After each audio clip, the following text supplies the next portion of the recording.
I just wanted to change my clothes after PE and get to science class without any trouble.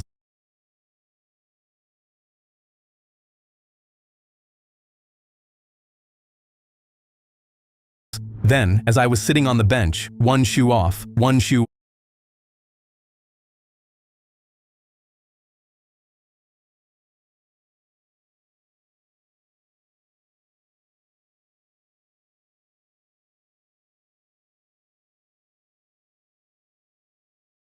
on, I heard Chester Marshall's voice carry across the empty room. Heard you said something about me in third period. Beach. I hadn't. I never said anything about anyone. I felt my stomach in knots. Turned around to see Chester 6 inches from my face. All 4'11", 110 pounds of him. His big brother Bo had the locker room door closed.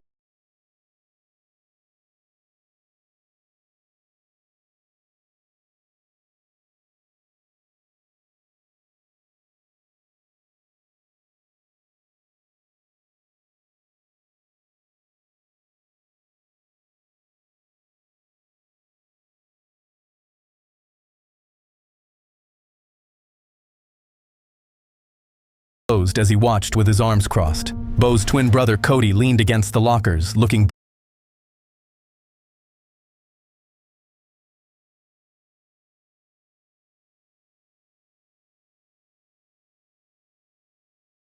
bored. Both of them were 6'8", 300 pounds each, and were starting linemen on the football team. They were both 20 years old and still walking the halls of my high school like a pair of tired bears, because every time the school tried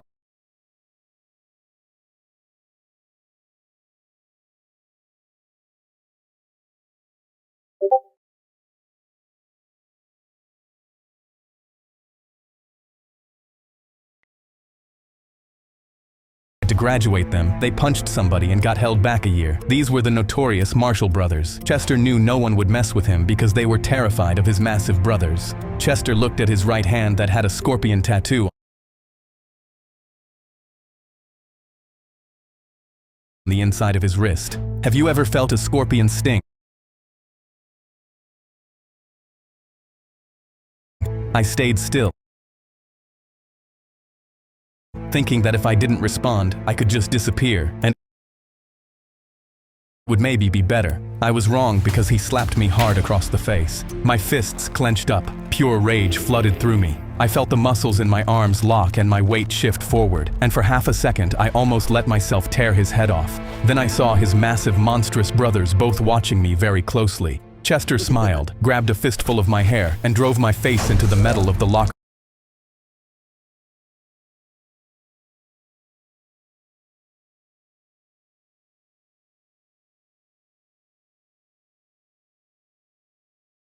room door. The sound of my nose breaking was like someone snapping a pencil under a towel. Blood ran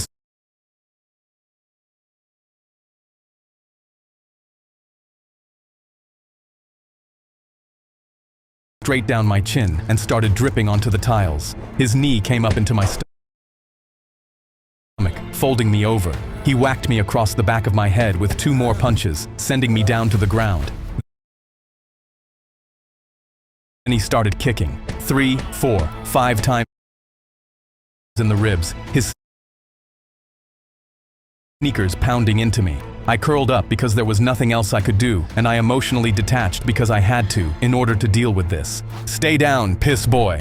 Bo and Cody giggled from the doorway. I love it when he has nicknames for his victims. Yeah, wait until Dad gets home and hears about this. He's gonna love it. The whole thing lasted about 90 seconds, and then Chester spit on me and then walked out. I lay on the blood-wet tile and listened to their sneakers fade down the hallway. I got up slowly, cleaned my face at the sink with brown paper towels, and stuffed wet tissue up my nostrils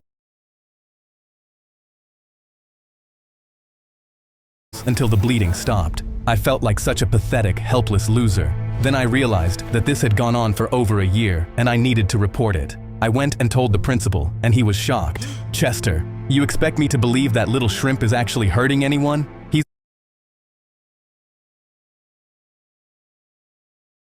one of our best students. Don't you have anything better to do? Get out of my office. On my way out, I bumped into Chester's father, Wayne Marshall. Watch where you're going. He giggled and then hugged my principal. I was horrified. No wonder he backed up Chester. He was friends with his dad. To make matters even worse, Wayne had just come out of prison after a 10-year stint for manslaughter. The principal saw me staring at both of them and nudged Wayne. This dumb kid actually just told me that Chester is picking on him. They both busted up laughing so hard that even the secretary joined in.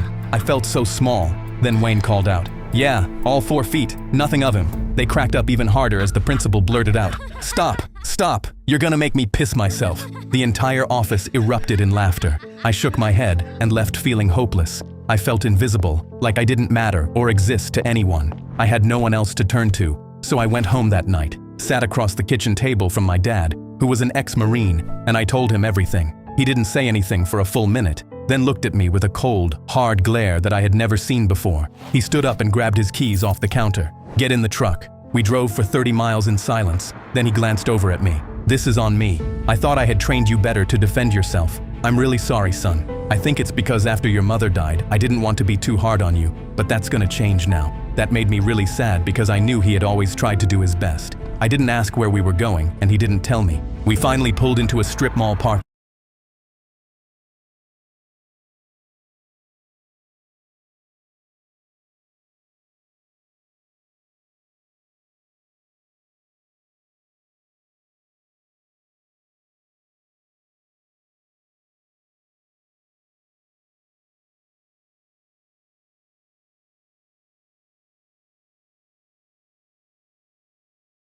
The sign over one of the doors read, "Combat Sports." Through the front window, I could see a boxing ring, a row of heavy bags, and a man inside taping another fighter's hands. I felt really insecure and scared. "I'm too busy to train you in the way you should be trained, so I'm handing you off to a fellow Marine." Dad walked me through the door, and the man came over. He was maybe 5'10", lean, with cauliflower ears and the kind of nose that's been broken so many times it was barely there. "It's great to see you, Rico."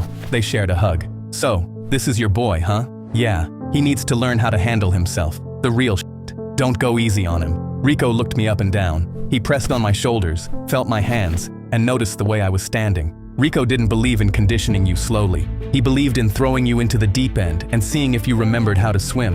The first day he made me jump rope for 20 straight minutes. I couldn't do it, and he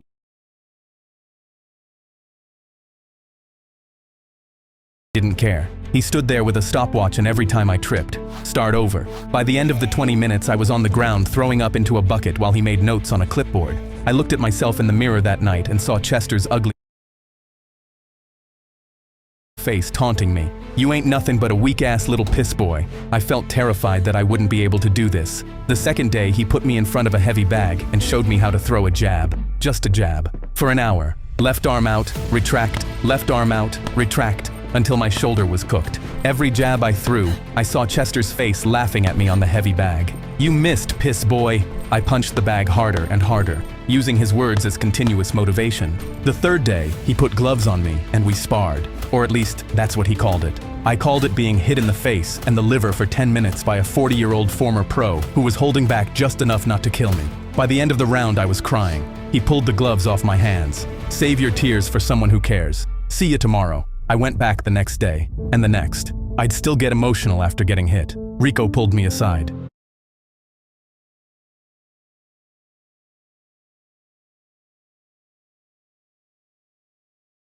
"It's not just about the physical. You're gonna get tested mentally, and that'll be the hardest test you ever face." I understood and started to harden on the inside. I trained 6 days a week for months and months. Then one Tuesday, I looked at myself in the mirror, and my shoulders weren't the same shoulders I had in January. My jaw was set differently. There's a vein running down my forearm that wasn't there before, and my abs are starting to show. I went to school and saw Chester walking with his big brothers down the hallway and thought to myself, just wait until the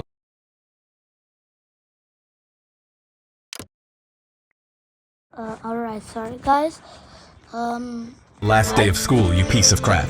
There's a tornado coming. As I kept sparring, I started to find the rhythm and find the openings. I knocked a semi-pro onto his back with a left hook he never saw coming. He got up laughing, slapped me on the shoulder and told Rico, "He's getting good." Rico nodded. Through all of it, I said nothing at school. I let Chester keep taking my lunch money. He took it on a Tuesday, and I handed it over without a word, my eyes staring down at the floor, the way I had been doing it ever since sophomore year. He shoved me into a locker on the way out of English class, and I bounced off it and kept walking like I always had. He He poured Coke down my back in the cafeteria one day, and I sat there and let it run down into the waistband of my jeans. I didn't move and I didn't speak. I wanted him to think that nothing had changed. I wanted him relaxed. I wanted him sloppy. I was stoic and quietly cold and had nothing but revenge on my calendar. June 14th, the last day of school. That date was the only thing I cared about. June 14th was a half day. Everyone was hanging out in the courtyard. Kids running around signing each other's yearbooks and crying about how much they'll miss everyone. I walked through the building with my backpack slung over one shoulder, and I didn't sign anybody's yearbook. I didn't care about anyone, not even Lauren anymore, who pretended I didn't exist my entire senior year. I went out of the side door by the gym, and I found Chester behind the building, smoking a cigarette next to the dumpster. Yo, He you're saw fine. me, and he gave me that same little smirk. "What's up, piss boy? Want another ass whooping?" He shoved me in the chest. I let myself rock back a half step. He shoved me again, harder. I stayed quiet. I let my hands hang loose at my sides. He wound up for a slap. I smiled, feeling excitement I never knew I could feel. "Hey Chester, have you ever felt a scorpion sting?" He stared at me, confused. 14 months of pure, murderous rage Yep. formed within my Yep. gut as my left jab sprung out. Give it. 7 months of left arm out, retract, left arm out, retract. It caught him flat on the nose, and I heard the cartilage snap. His head jolted back. Before he could process what had happened, I came over the top with a Yep. right cross that caught his temple, rotated his whole skull on his neck, and dislocated his jaw. He started to fall. He didn't get to finish falling because another left hook slammed into his ribs on the way down, cracked 3 of them, and folded him sideways. As his head dropped to about waist level, a knee in the ring, in through the nose, out through the mouth. Then I heard a loud guttural yell. "What the hell?" I turned around and saw Bo and Cody charging towards me with rage in their eyes and Wait. Closed eyes. Just move a simple step. Let them trip. Haha. clenched fists. I felt the fear grip my throat, but I put my fists up and braced myself. They rushed towards me, and right before they reached me, they stopped. They both wanted to hit me, but hesitated. They froze. Both of them were deeply conflicted with what to do. "Hit me like that." He held his arms out. "Come on, tough guy. Hit me like that." Cody pulled up next to him. "Yeah, hit one of us. Do it. I dare you." I was terrified for a few seconds. Then I understood perfectly. "You dickheads can't take a swing at me, can you? You'll both be expelled, probably end up in jail." By the look in their eyes, I could tell I was right. I smiled. "You need me to swing first, then you can swing and call it self-defense." I grinned, flipped them off, stepped over an unconscious Chester, and walked away. I never set foot in that high school again. I heard later that Chester was rushed to the hospital. My dad was waiting on the porch when I got home. I sat down next to him on the steps, and I told him what I'd done. He nodded once. Good. I was happy as hell that night. I woke up thinking that I finally had a whole new life with nothing but happiness and joy to look forward to. Then I got a call from my cousin Sarah that works as a nurse at the local hospital. "Hey, are you the one that beat up some kid named Chester?" "Yeah. How did you know?" "His father, Wayne, is here, along with his 2 big brothers. He has a broken jaw, a broken nose, 3 broken ribs, and a severe concussion. He's gonna need to be fed through a straw." "Good. Well, I'm calling because when his dad saw him, he swore vengeance. I mean real murderous vengeance. And he knows it was you." I hung up, terrified. Wayne was a vicious ex-criminal who spent his whole life in and out of prison. I immediately told my dad about Wayne, and he knew exactly who he was, and tensed up. Shit. I got even more nervous when I saw my dad turn 3 حاجات يخلي الوقت تكمل دبلوم ب على يسير. 1 عندك moins 50% على أول كوموند تعديق. cold. A day later, a black pickup truck drove by with tinted windows. Then an hour later, the same black pickup drove by, but this time, there was a red pickup truck right behind it. Both trucks slowed down at our mailbox, then peeled out and sped off. My dad pulled me inside. "Remember when I showed you how to handle the shotgun and the rifle?" I swallowed my fear. "Yes, sir. Refresh your memory, because these guys aren't playing around." I grabbed the guns out of the closet and went through loading, aiming, and unloading. I readjusted the scope on the rifle and got it ready while my dad checked around the perimeter of our house. He then checked all the locks on the doors and handed me rubber buckshot bullets. "We want them stopped, not dead." That gave me some sense of relief because I didn't want murder on my conscience. "Look, son, you did your part in this. You stood up for yourself and did what's right. Now it's my turn to let these assholes know that we won't be messed with. So I need you to stay upstairs." I was confused and mad. "What? Why?" "Because fighting someone in hand-to-hand combat is a very different thing than dealing with weapons. But you've been training me on how to shoot ever since I was 3. I understand that, but it's my final decision. I can't have you getting into any real trouble over this. If shit gets really bad, I will be the one to handle it, not you. Remember, real strength is restraint. Hurting people is easy. Knowing when not to is hard. I knew I couldn't argue with him when he gave me that look. Turn out every light in the house. If they come in here, we'll still know where everything is and have the advantage. I went upstairs, turned out all my lights, cracked open my window just a bit so I could hear someone coming, and I waited. I only had my cell phone that was casting any light if I needed it. The next several minutes were completely silent, No except for the service? eerie hum of our refrigerator. I could hear and feel my heart pounding in my No chest. service. A few seconds later, I noticed my Yep. cell phone had no service. They must have cut our Wi-Fi connection at our electrical box, which meant we couldn't call the cops. Then my stomach dropped when I heard footsteps coming from the outside. I quietly looked out of the edge of my window blind and saw Wayne Marshall, Bo, Cody, and what I... Yo, drone man, by the way, holding a shotgun with a bearded boy, and gosh, assumed was Wayne's brother, who was a massive tattooed monster of a man. bro, They were nobody's scared of tattoos. all carrying handguns and shotguns, and I'd bet my life that they weren't loaded with rubber bullets. I quickly turned away, having I bet too. never felt terror that deeply coursed through my veins. I looked out again and saw Wayne pound on our front door and call out, "Your boy has a debt to pay. My son is on life support from a concussion that he did not deserve. He's an innocent, fragile, small kid that your son bullied." I shook my head in disgust at how bad of a lie that was. "So you're gonna hand over that dickhead son of yours, and we're gonna beat his little ass into oblivion, and you're gonna watch. Or else we'll come in there and take out whoever we need to. And we are not leaving this property until justice is served." I felt a burning mix of fear and rage boiling up in me. My dad wasn't having it. I don't know what kind of lies you've been told about your angel of a son, but it's all bullshit. For over the last 2 years, that tiny bully tortured and beat up my son every damn day at school, and those big brothers of his were helping. I grinned, proud that I had an awesome Nice. dad who had my back. Then I heard Cody chime in. "He's lying, Dad. We both saw..." Yeah, sure, but wait. Bro, what the hell? Bro says, oh, like this. Bro, why does he have like a square? Bro, what the? "And I am not leaving here until justice is served, and I bring that little piss boy to..." Bro, look at his eyes. This guy. Wait, what is this shine from? Oh, it's from the. "It looks like you and I are at an impasse and have different understand..." I felt a chill travel up my spine. He wasn't kidding, and he was willing to follow through. That scared the crap out of me. My father wasn't afraid at all. "I'm gonna warn you redneck assholes one time. If you take one step inside my house, you will be fired upon. And just so you're aware, I was planning to arm myself with rubber bullets. Well, those have been switched out to real bullets. So you will be taking your own life in your hands if you bust in here." There was a cold silence. I felt them hesitate after hearing that. I peeked outside and saw Wayne signal to Cody and Bo to head around to the back. The uncle went to the side of the house, and Wayne What? started kicking in at the door. What? Our house was old, and the wooden door wouldn't hold up for very long. this is Each a kick he landed, earthquake. I heard the wood splinter and crack. Then I heard the glass of our side window crash through. The fragile quality of my house made me feel so vulnerable to outside forces. There was no protection, and I hated that Dad wanted me to stay up here. I paced frantically, desperately wanted to go down and help him, so I grabbed my shotgun and waited at the top of the stairs. I looked down and couldn't see where my dad was. Then Wayne's boot busted through the front door. I got startled. Then I saw Wayne reach in, unlock it from the inside, and swing open the broken door. Only moonlight was casting any light into the room, and I thought to myself, will this be my last night on Earth? Wayne entered, shotgun aimed. Then I saw Cody and Bo climb in through the... Then Wayne looked up towards me. Come out wherever you are. Pop, pop. I heard 2 loud shots, Pop, looked down, pop. and saw my dad had shot Wayne twice in the gut. Boom, boom. He keeled over in pain and dropped his shotgun.